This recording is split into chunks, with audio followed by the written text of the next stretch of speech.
En tant qu'étudiante en première année de BTS CI au lycée Ampère à Lyon, j'ai eu pour mission de travailler pour le domaine de Monterrain. Cette EARL est située au sud de la Bourgogne, à Serrières, près de Mâcon. Transmis depuis 5 générations dans la famille Ferret, il possède 12 hectares de vignes, blanches comme rouges, dont le résultat peut être dégusté dans un caveau propre au domaine. La récolte est manuelle et la production 100% locale, certifiée par l'AOP et couronnée de multiples médailles à de multiples reprises. Patrick et Martine Ferret, en plus d'être vignerons indépendants, sont présidents de Bienvenue à la ferme, une association qui veille à faire découvrir les produits du terroir. Enfin, ils sont enregistrés au Gîte de France avec 2 locations. Ma mission principale consistait à effectuer une étude de marché répondant à la question suivante. Le Canada présente-t-il une destination d'intérêt pour les produits du domaine ? Cependant, je ne me suis pas arrêtée à une simple analyse. J'ai poursuivi cette étude avec des actions concrètes de prospection, tant pour aider à amorcer une activité dans le pays étudié, que pour leur activité viticole déjà bien ancrée en France. L'objectif principal était de les aider à mieux s'ouvrir à l'international en tant que PME. Nous sommes partis sur 2 de leurs produits phares, le Mâcon de Serrières rouge et le Mâcon blanc. Concernant l'étude de marché, j'ai grandement collaboré avec Martine Ferret.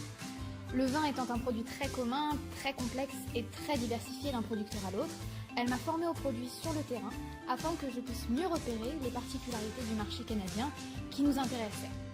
Nous avons gardé contact par téléphone tout au long de la mission, que j'ai d'ailleurs organisée selon un planning très précis. J'ai constaté dans une étude pays que le Canada était plutôt accessible de par sa grande ouverture commerciale et sa stabilité interne.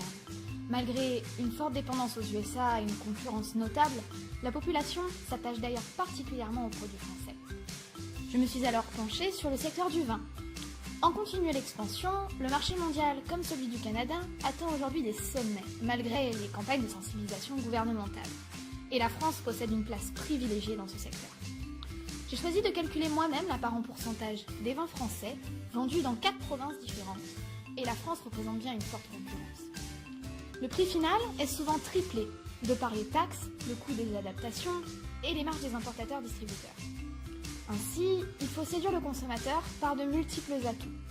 Si la France bénéficie d'une image de qualité, il faut savoir jouer aussi sur l'esthétique, le pragmatisme, les récompenses et l'origine du produit, afin de permettre aux clients de reproduire l'expérience du restaurant.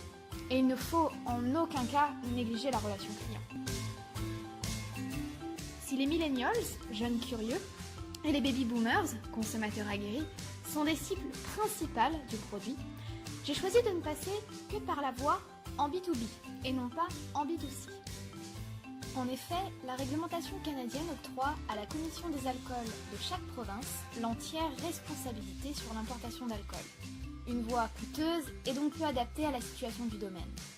Je me suis donc penchée sur l'alternative des CHR, accessible par représentation dans les agences promotionnelles. Une voie bien peu connue dont j'ai eu connaissance par des blogs de professionnels de l'hôtellerie et de consommateurs.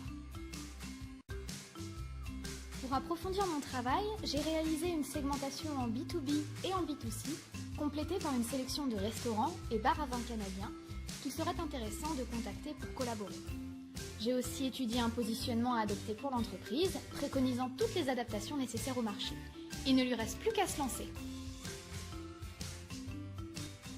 J'ai aussi noté différents salons de vin au Canada, auxquels il serait intéressant de participer.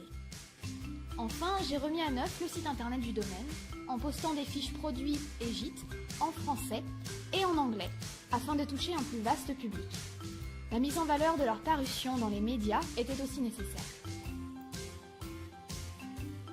Pour de petites entreprises, c'est un travail qu'il est souvent difficile de faire soi-même au milieu de son activité.